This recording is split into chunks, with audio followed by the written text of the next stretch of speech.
Assalamualaikum warahmatullahi wabarakatuh. Waalaikumsalam warahmatullahi wabarakatuh. Berdoa mulai. Bismillahirrahmanirrahim.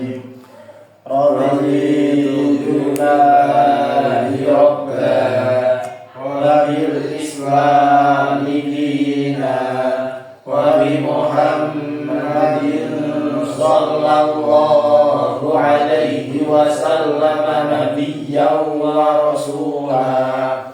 Rabbi zidni ilman nafi'an warzuqni fahman wasi'an. Amin ya rabbal alamin.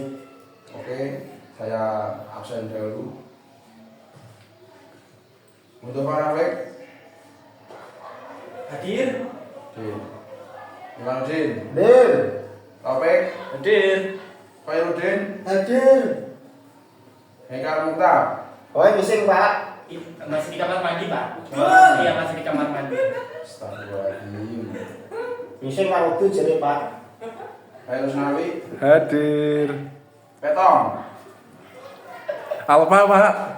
Astagfirullahaladzim. Gakul Pak Oke. Gini, Gakul bengkel. guringan, Pak. Gakul apa Mas? Gakul guringan Pak. Diwangi wong tuane. Alhamdulillah saya. Tapi jadi membantu orang tua itu sebenarnya baik anak-anak. Tapi kok membuat kewajibanmu itu tidak terlaksana, ya itu ya ada tidak baiknya. Seharusnya membantu orang tua jalan, membantu orang tua jalan, sekolahnya juga jalan. Tapi katanya jualan ini juga wajib Pak untuk meragati CB-nya Pak. Itu sudah kewajiban. Itu kan hobi. Tapi Kewajiban seorang murid itu adalah sekolah. Tapi menurut dia itu juga kewajiban Pak. Ya itu kan menurut dia. Iya. Makanya dia itu harus sekolah biar tahu mana yang benar, mana yang salah. Gitu, Oke, anak. setuju saya, Pak. Betul nggak? Nggih. Oke, pelajarannya sampai mana anak-anak? Aduh, supe, Pak. Sanat Pak, sanat. Sana, Pak. Analisis unsur-unsur hadis ya. Supe.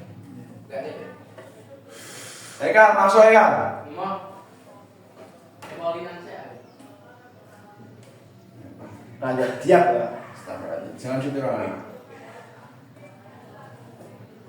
Oke, menganalisis unsur-unsur hadis. Pak, mau izin ke kamar mandi. Ini belum Aku sih Pak. Bohong Pak, udah kok Pak. Kamu mau ke kamar mandi? Saya kasih waktu 5 menit. Oh, nggih, Pak. Sungiman Pak. Sungiman Pak. 3 menit Pak, kemarin saya 3 menit kok Pak. Kamu kemarin 3 menit. Ini Pak. Kamu ke kamar mandi gak? Kencing atau berak kamu rokok kok Mas, saya nggak suka. Oke, langsung saja ke materinya ya, unsur-unsur hadis. Bisa tolong dibacakan Mas Iwan materinya tentang yang satu dulu, sanad ya. Bentar Pak, lagi nyari Pak. Ya, saya tunggu sampai sana.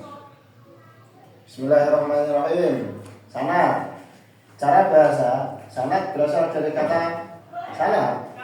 Sanad yang berarti penggabungan sesuatu. Bahasa Arabnya dibaca Mas. Apa ini? Idmamu syai' ila syai'. Idmamu syai' ila syai'. Penggabungan sesuatu ke sesuatu yang lain. Oh. Di dalam susunan sanad terdapat banyak nama yang tergabung dalam satu rentetan jalan. Sanad bisa juga berarti apa nih Pak?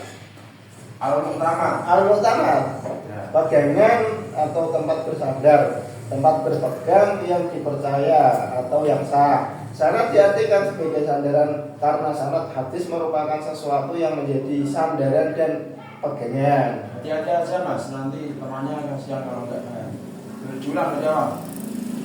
Dah, Anu Mas, sana dulu. ini Pak, ulang-ulang Pak. Temannya belum nyimak tadi. Yuk. Sanad adalah penggabungan sesuatu ke sesuatu yang lain intinya. Di dalam susunan sanad itu terdapat banyak nama yang tergabung dalam satu rentetan jalan. Ya. Sanad bisa juga berarti al-mu'tamad atau pegangan. Ya, betul. Terdapat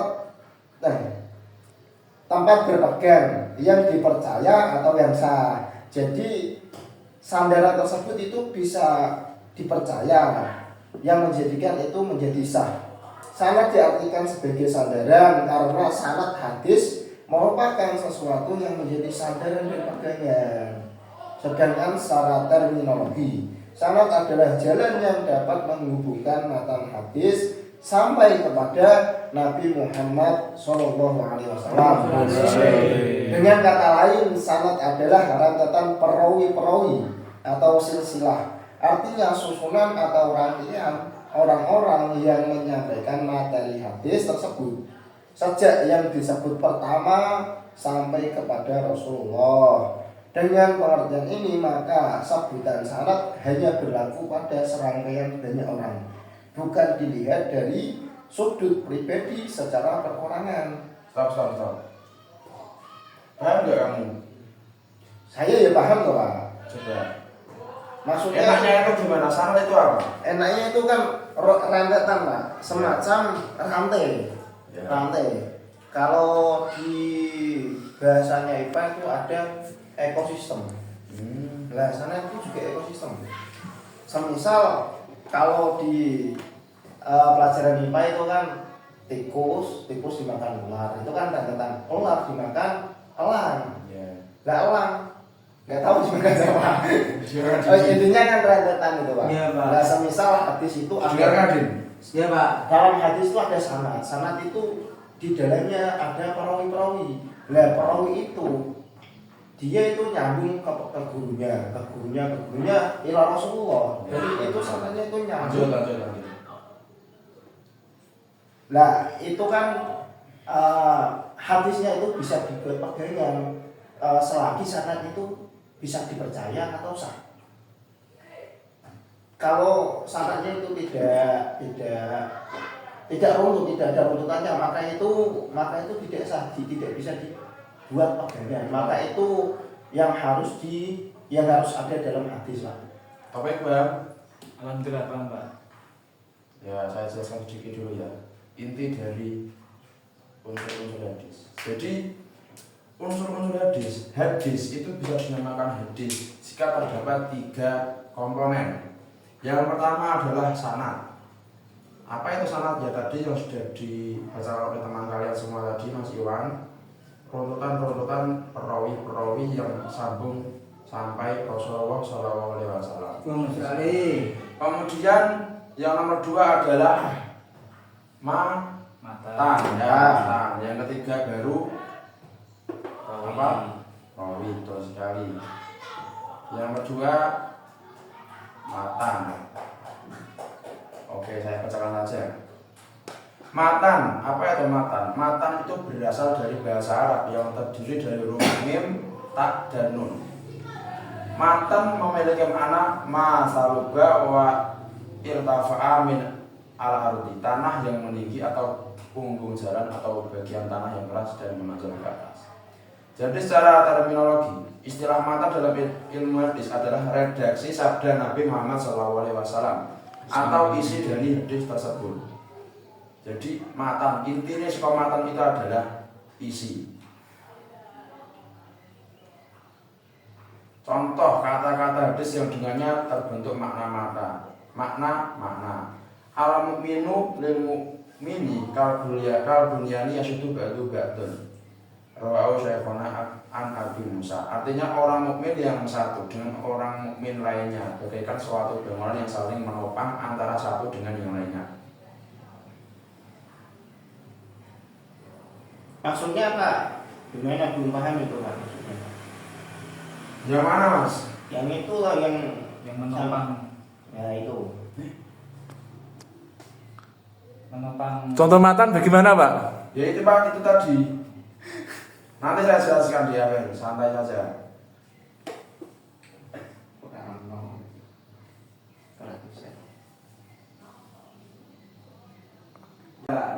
Rawi Masjidin. Apa sebelum saya jelaskan? Apa yang Anda ketahui tentang rawi? Rawi itu yang menyebutkan hadis Pak. Maksudnya gimana Mas? Berarti saya juga rawi maksudnya. Saya yang hadis. Tali itu berarti dia perawi lah.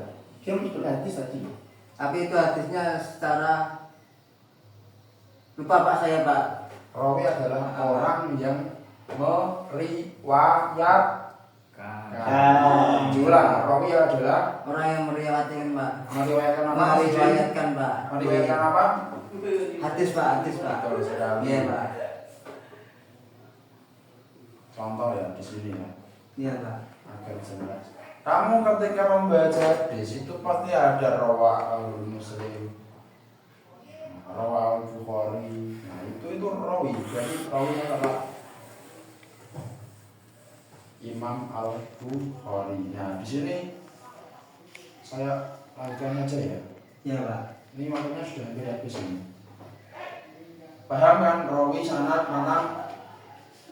Paham? Iya. Matang tadi apa Pak? Matang Pak. Iya Pak. Orang Tapi sudah kan- Pak, matang, Ada Pak. apa? Masa kurang jelas? Bentar.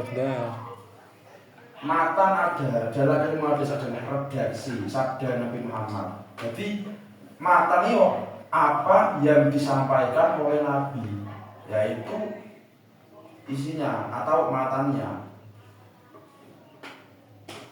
Nah bagaimana itu mengecek matan itu asli atau tidak Pak? Itu ucapan Rasulullah atau tidak, itu bagaimana cara mengetahuinya? Nah itu kan ada apa? Bisa saja saya menyebutkan dengan bahasa Arab itu dan saya klaim itu dari Rasulullah itu Pak. Ya makanya tadi di situ disebutkan ada rawi yang juga harus rawi hadis itu kan ada banyak, ada yang coba sebutkan, ada sokai masukkan, terus Mas Iwan, Mas Iwan, Itu apa itu? Itu apa itu? enggak Mas Itu apa itu? kurang mendengarkan. Sohai Pak. Ya sokai ya bisa diketahui hadis itu benar atau tidaknya itu tergantung dari si perawi tadi. Nah di sini tuh rawi, kamu tidak semua orang bisa menjadi rawi loh Mas. Jadi rawi itu syaratnya ada banyak. Yang pertama Kalau di Pak. dalam buku atau dalam materi ini ada 1, 2, 3, 4, 5, 6, 7. Ada 7 Mas. Yang pertama syarat dari rawi adalah Hafal Al-Quran Pak. adil. Oh adil. Apa itu adil Mas Didi? Adil itu ya nggak membela sesuatu tapi membenarkan Pak. Itu bagaimana itu dalam konsep hadis itu maksudnya gimana Mas Didi? Adil itu kalau menjadi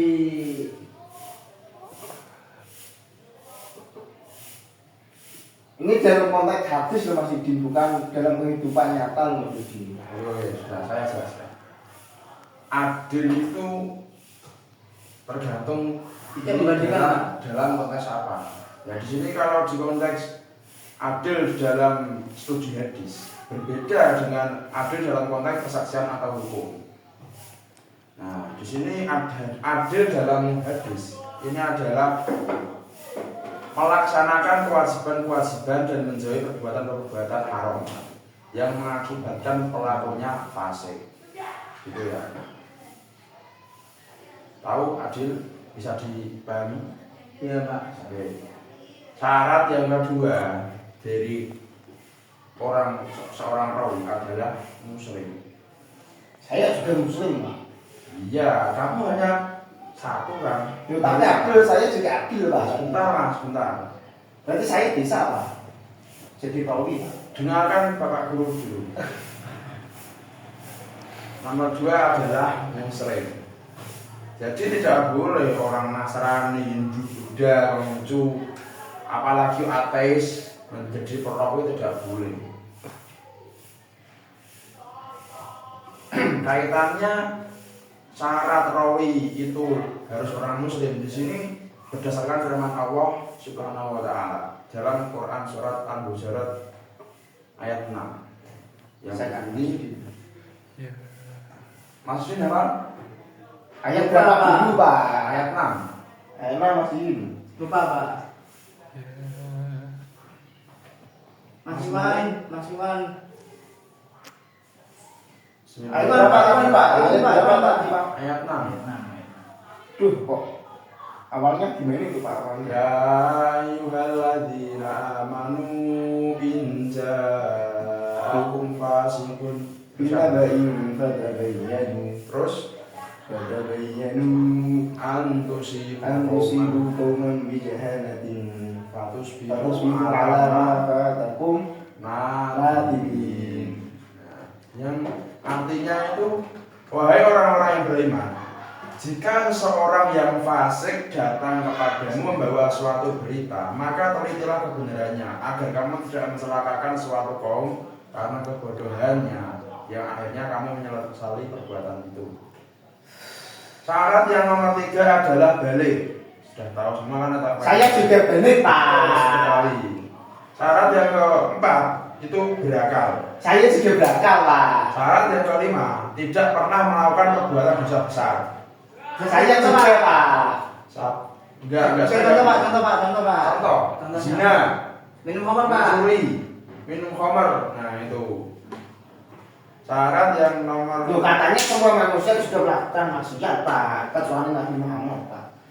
Itu gimana itu Pak? Katanya kan begitu. Tapi kan Iya. di situ dosa besar Mas. Ya, di sini kan namanya dosa besar. Syarat selanjutnya tidak sering melakukan dosa kecil. Makanya manusia itu tempatnya manusia itu tidak luput dari dosa, Mas. Tapi Tapi- kebiasaan dosa Jawa itu Jika kamu kok ingin menjadi rawi, ya syaratnya itu sangat berat memang, Mas. Tidak pernah melakukan perbuatan dosa besar. Ya itu kemungkinan bisa dihindari. Tapi tidak sering melakukan dosa kecil. Dosa kecil itu ada di mana-mana. Tapi pepatah Jawa mengatakan Pak, wong liya ngerti apa Pak? Tapi Allah tahu segalanya. Nah makanya dan yang percaya itu rawi yang tidak melakukan manusia kan orang Pak. Iya, Yang itu dapat yang percaya atau orang atau tidaknya kan seseorang. betul. Nah itu kan yang menilai kan seseorang Pak. Orang itu melakukan dosa besar atau sedang melakukan dosa kecil kan nggak tahu wong liya ngerti apa tuh Pak. Iya. Nah Ya. gimana kita bisa mengetahui bahwa rawi itu dapat Anu Mas, ini Sudah, ini waktunya sudah habis, saya saja. Jika kamu ingin mengetahuinya, karena ini waktunya sudah sedikit lagi, besok pertemuan selanjutnya saya jelaskan dengan komplit. Syarat yang selanjutnya yang terakhir adalah dobit. Apa yang dobit? Mas Iwan. kuat hafalannya Pak.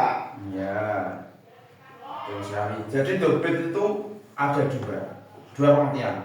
Yang pertama dobit dalam arti kuat hafalannya serta daya ingatnya dan bukan pelupa yang sering disebut dengan istilah dobit al-sodri. Nomor 1 adalah dobit al-sodri. Yang kedua adalah dobit al-kitabah, yaitu dapat memelihara kitab hadis dari gurunya sebaik-baiknya sehingga tidak mungkin ada perubahan yang disebut dengan kitab tadi. Oke, teman-teman, karena waktunya sudah habis, sudah jam 11 siang, kita akhiri. Paham kan? Inti dari pelajaran ini adalah hadis itu ada 3 komponen. Apa itu anak-anak? sanad, Sanad, matan, dan rawi, Pak. rawi cerdas semua. Ya Pak.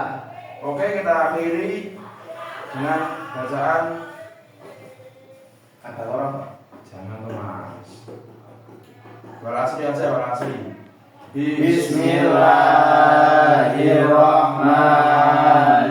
Bismillahirrahmanirrahim. Wal asri innal insana lafi khusrin illal ladzina amanu wa amilus solihati wa tawasaw bil haqqi wa tawasaw bis sabr. Oke, kita akhiri. Wassalamualaikum warahmatullahi wabarakatuh. Waalaikumsalam warahmatullahi wabarakatuh.